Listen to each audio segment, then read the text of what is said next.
clase vamos a comenzar a desarrollar la legitimidad del poder. Pero si hablamos de legitimidad, inevitablemente la vamos a asociar a la idea de autoridad. La autoridad está relacionada con, el concepto de autoridad está relacionado con la idea de poder, pero esa autoridad necesita legitimarse. ¿La legitimidad qué significa? Significa que se le debe depositar parte de confianza, otorgarle un mínimo de confianza a quien posee una capacidad o una cualidad que es reconocida por los demás. ¿Para qué?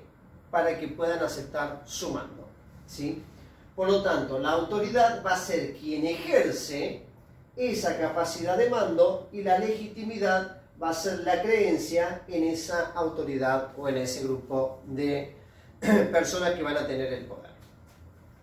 El poder en las sociedades modernas, nosotros sabemos, está concentrado en el Estado, porque el Estado es el que en definitiva va a organizar y va a regular todas las relaciones dentro de una sociedad.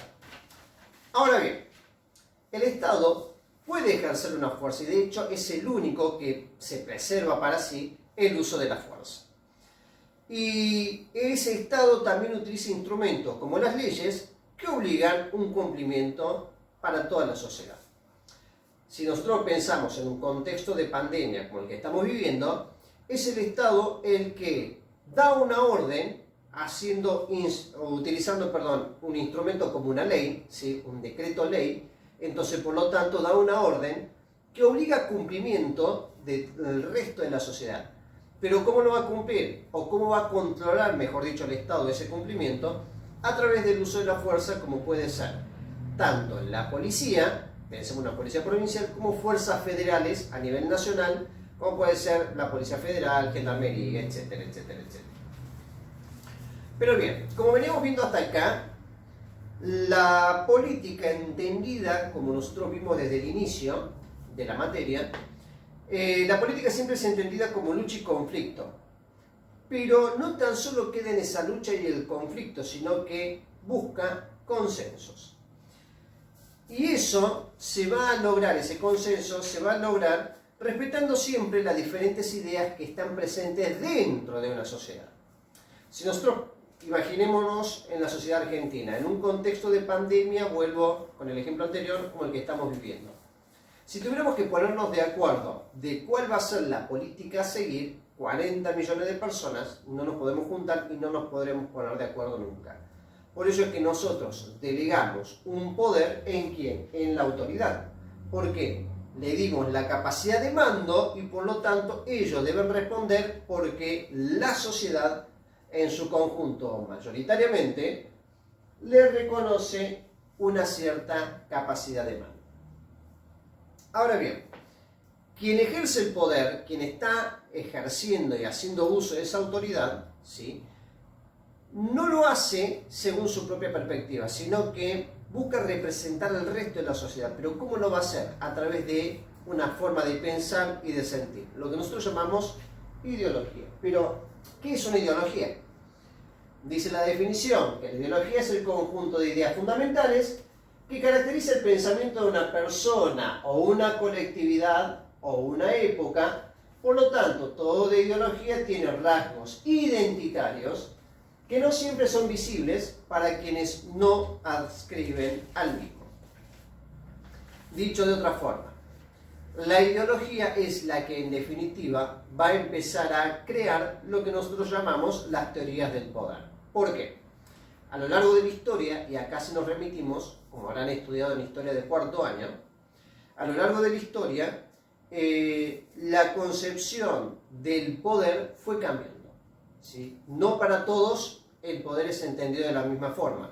Y si nosotros pensamos al poder del Estado, las diferentes formas de pensamiento, sobre todo en el siglo XIX, y a inicio del siglo XX, comienzan a hablar de un tipo de Estado.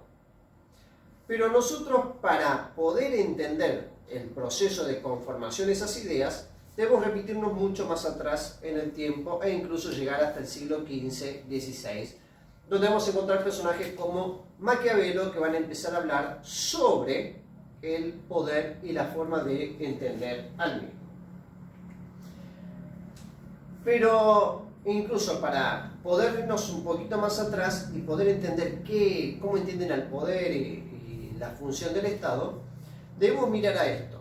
Una pregunta que es de tipo filosófica. Esta pregunta, por ahí puede costar un poco entenderla, ¿sí? Porque necesitamos una base de filosofía, vuelvo a repetir, para poder entenderla, porque parte de mirar a esto. El hombre es bueno o malo en su estado de naturaleza, es decir, en el estado natural, como especie humana, previo a la aparición de las sociedades. Como especie somos animales gregarios, es decir, necesitamos vivir en comunidad. Pero previo a la aparición de esas primeras comunidades, previo a la aparición de los primeros estados, previo a todo eso, cuando aparece el hombre, en su estado natural, en su estado de buen salvaje, como dirá Rousseau, ¿el hombre es bueno o es malo? Y según la respuesta que demos, va a ser la postura que tomemos y vamos a entender el poder y una forma de ejercer ese poder a través del Estado, de una autoridad. Para Hobbes, decía que el hombre en realidad era malo por naturaleza. Por eso es que él habla de que el hombre es el lobo del propio hombre. ¿Qué significa esto?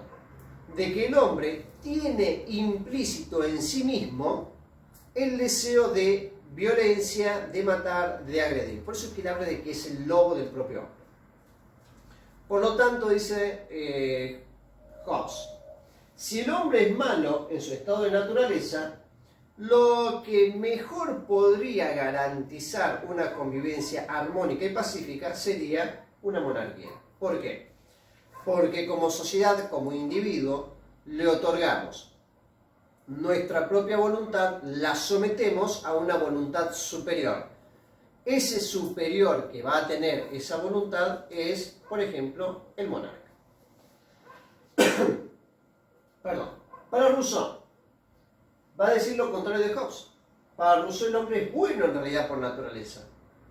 Y porque es bueno por naturaleza, va a decir Rousseau, el mejor sistema es la república, donde participamos todos, donde el poder no está concentrado en uno, sino que está distribuido.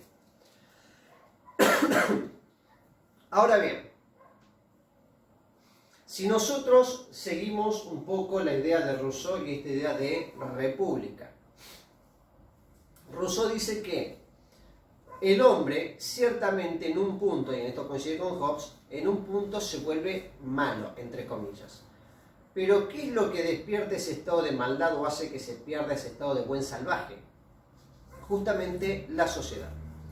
Por ello es que para Rousseau la mejor forma de someter ese deseo, ese impulso de violencia que tiene el hombre, tiene que ser la república. ¿Por qué?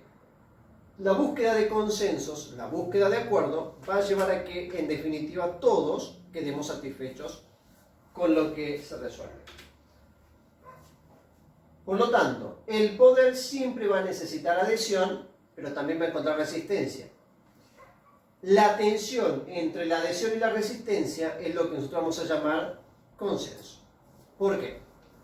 En definitiva, tanto Rousseau como Hobbes van a mirar a esto, a la búsqueda de consensos y el poder otorgarle el poder a alguien, ¿sí? En el caso de Hobbes, el consenso estará dado en que vamos a tener un rey que va a dirigir la voluntad de todos, y en el caso de Rousseau, donde vamos a tener una república donde todos vamos a participar de alguna forma.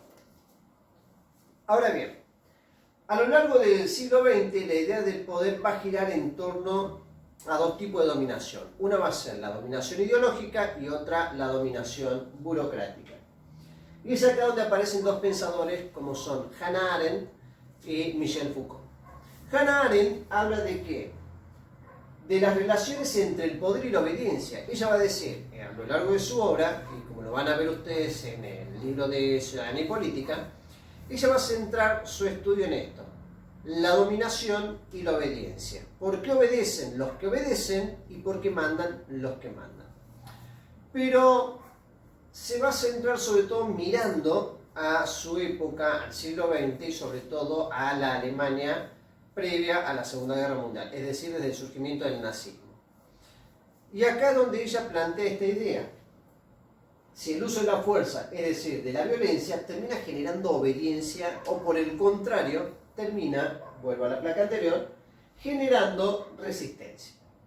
Es decir, si yo uso violencia, ¿genero adhesión o genero resistencia? Porque evidentemente la violencia elimina el consenso. Ahora bien, dice Hannah Arendt, el uso de la fuerza y la violencia lo que genera poder no es la violencia en sí, sino el consentimiento mutuo. Es decir, que para Arendt la mejor forma de ejercer un poder va a ser justamente a través de un consenso, un consentimiento, un acuerdo en el cual todos estemos medianamente a mitad de camino, es decir, en un punto en común todos. Por parte, Michel Foucault va a hablar de un tipo de dominación burocrática, es decir, que si para Hannah Arendt el tipo de dominación es ideológica, para Foucault es un tipo de dominación burocrática. Pero sin embargo, Foucault plantea esta nueva idea con respecto a la dominación, porque él dice, quien domina posee un poder, pero el poder no siempre está en quien lo detenta en su momento. ¿Por qué? Porque para Foucault el poder circula dentro de la sociedad. Por lo tanto, es un poder que nunca está quieto. Quien hoy tiene un poder, mañana no lo tiene, o incluso en el mismo momento no lo va a poseer cuando viene alguien con un rango de autoridad mayor. Supongamos, dentro de un aula, quien tiene el poder es el docente, un poder que es la nota, la calificación. Pero quien tiene el poder sobre el docente será un director, quien tiene un poder sobre el director será un ministro, una institución educativa, etcétera, etcétera, etcétera. Pero si nosotros nos miramos más cerca y hacemos un zoom, digamos, sobre lo que es la vida cotidiana, vamos a ver que el poder lo puede tener dentro de una familia, la autoridad, en este caso pueden ser los padres, que ejercen un poder sobre sus hijos, pero dentro de los hijos el mayor tiene poder sobre el menor y así sucesivamente. Pero el menor también puede tener poder sobre los padres y sobre sus hermanos mayores. Y sus hermanos mayores, en este caso los hijos mayores, pueden tener también poder sobre los otros dos. Por eso es que Foucault habla de que el poder circula. Para Foucault, cada persona es sujeto de poder y lo hace circular, que es ese ejemplo que yo estaba dando, ¿sí? Cada uno de nosotros hace y tiene un poder sobre diferentes sectores, depende también del contexto en donde estamos. Y Foucault plantea esta idea de que el poder, no solamente, quien tiene el poder, no solamente termina generando una prohibición, sino que termina generando una producción. Por eso es que dice que el poder no solo prohíbe, sino que produce. Es una red productiva que induce placer, crea discursos y saberes. Por lo tanto, obtener un poder no significa que los demás estamos limitados y simplemente tenemos que obedecer, sino que también nos da una capacidad de creatividad, de crear algo nuevo, ¿sí? Ese algo nuevo va a ser una forma de pensamiento, de actuar y de sentir dentro de una sociedad. Muchas gracias.